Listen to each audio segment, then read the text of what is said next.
भारतीय संस्कृति के अंदर गुरु का बहुत महत्व है। गुरु की अलग अलग उपमाएं हैं। कोई गुरु को सूर्य के समान मानते हैं, कोई गुरु को चंद्र के समान मानते हैं, कोई गुरु को सागर के समान मानते हैं, कोई गुरु को अलग अलग रूप में देखते हैं। लेकिन मैं मानता हूँ गुरु सीढ़ी के समान है।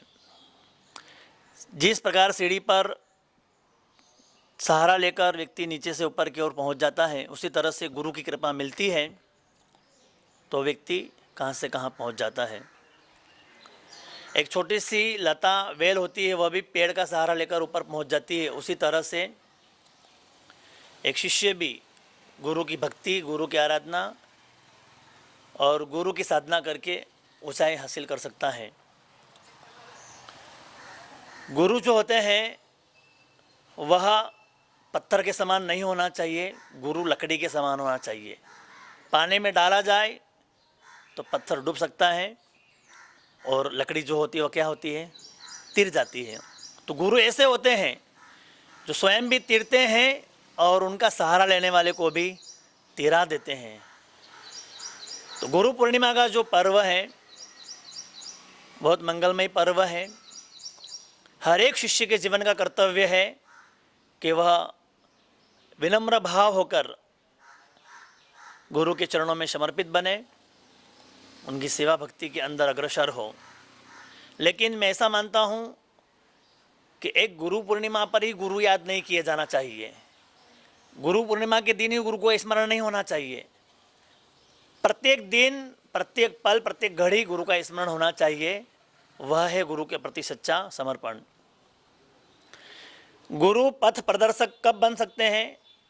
जब शिष्य पारदर्शक बने। पारदर्शक यानी स्फटिक की तरह, इधर भी दिखे उधर भी दिखे, मन में कोई भेद न रखे, मन में कोई दीवार न रखे, मन में कोई मलिनता न रखे, तब गुरु पारदर्शक बन सकते हैं।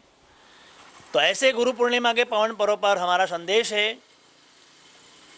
कि जो भी शिष्य हैं वे गुरु की भक्ति में संलग्न बने, विनय, विवेक, विनम्रता, व्यवहारशील बन करके अपने जीवन को ऊंचाई की ओर पहुंचाए।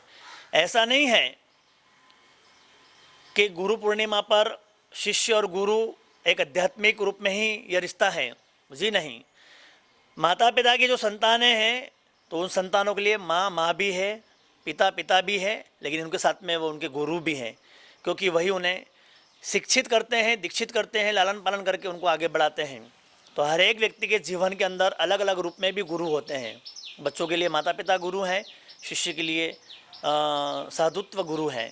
तो ऐसे अलग अलग गुरु होते हैं। तो यह गुरु पूर्णिमा का पर्व सबके जीवन के अंदर ज्ञान का पर्व बने, विकास का पर्व बने, धर्म की ओर जुड़ने वाला बने। और जो वर्तमान में कोरोना जैसी महामारी चल रही है, वह महामारी परमात्मा और गुरु की कृपा से ही दूर हो सकती है। तो हिंदुस्तान वासियों से मेरा आग्रह रहेगा कि वे प्रभु की और गुरु की भक्ति करते हुए रोग से भी मुक्त हो और दुख से भी मुक्त होकर के अपने जीवन का कल्याण करे, यही मंगल कामना। इस मोहनखेड़ा तीर्थ पर हमारे अमृतवाणी टीवी चैनल के भाग्यशाली महानुभाव आए हैं। मेरी बहुत बहुत उनको शुभकामनाएं कि आप अमृतवाणी, जिस तरह से आपका नाम है उसी तरह से अमृतवाणी का संग्रह संचय करते हुए जन जन तक पहुंचाए, ऐसी मंगल कामना। मोहनखेड़ा महातीर्थ से मैं मुनि रजत चंद्र विजयी, सबको धर्म लाभ आशीर्वाद।